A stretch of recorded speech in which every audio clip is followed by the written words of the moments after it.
Happy Friday. I hope everybody is doing well. Just wanted to give you a quick recap of my week in DC. It was an incredibly successful week.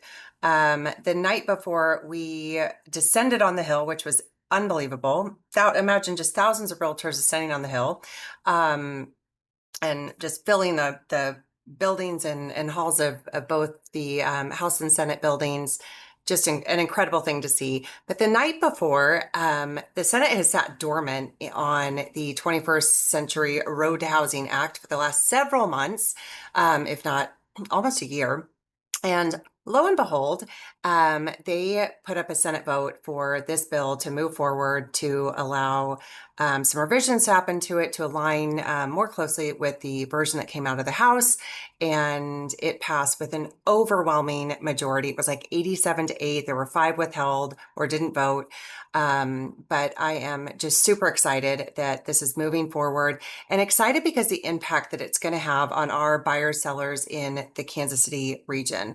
The piece of it that we're still taking a look at, though, that we'll be paying close attention to is Senate Bill 3332, and that is the More Homes on the Market Act, which is really pinpointed at increasing the capital gains exemption from 250 if you're single, 500,000 if you're married, up to doubling that essentially to 500,000 and $1 million, which should unlock some of that pent-up supply that we have with, I know you all have clients that really are looking at, if they've been in their house for more than 10 years, they're probably sitting on more than $250,000 of equity, and they're going to pay a substantial tax on that, and making it really not worth it to move up.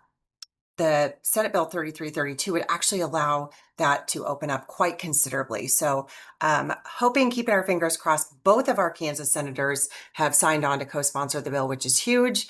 But back to the 21st Century Road Housing Act, there are some key provisions in here that I want to make sure you're educated on. What you're going to hear in the headlines is likely all about the large investors. And yes, that is addressed in this bill. But in addition to that, there are several other things that are addressed in this too.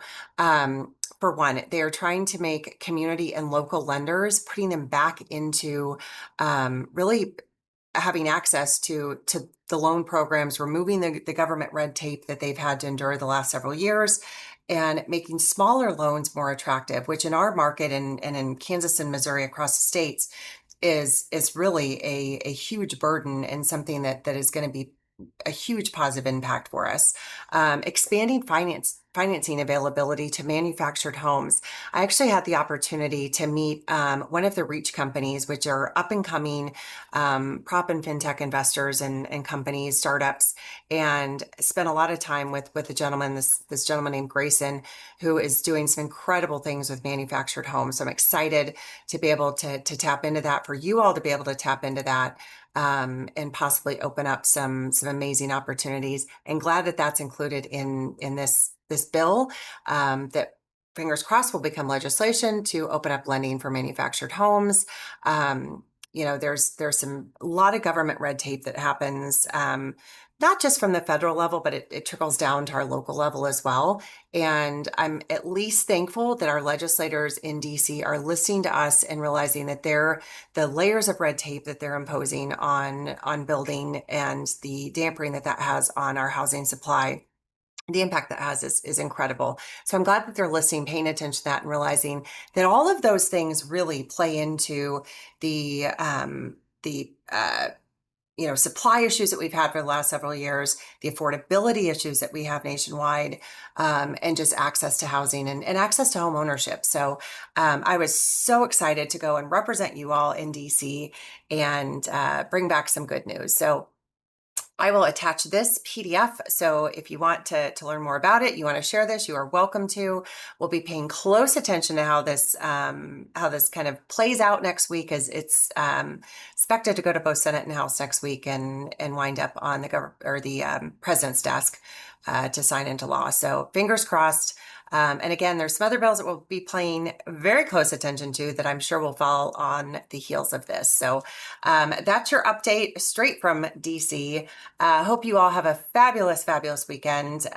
Go USA. I'm wearing my red and white stripes. I'm Excited to watch them play their second game of the World Cup this afternoon. Hope you are too. And get out and enjoy this beautiful weather. So, and to all of our fathers, happy Father's Day. Enjoy a fabulous, fabulous Father's Day weekend. Thanks all.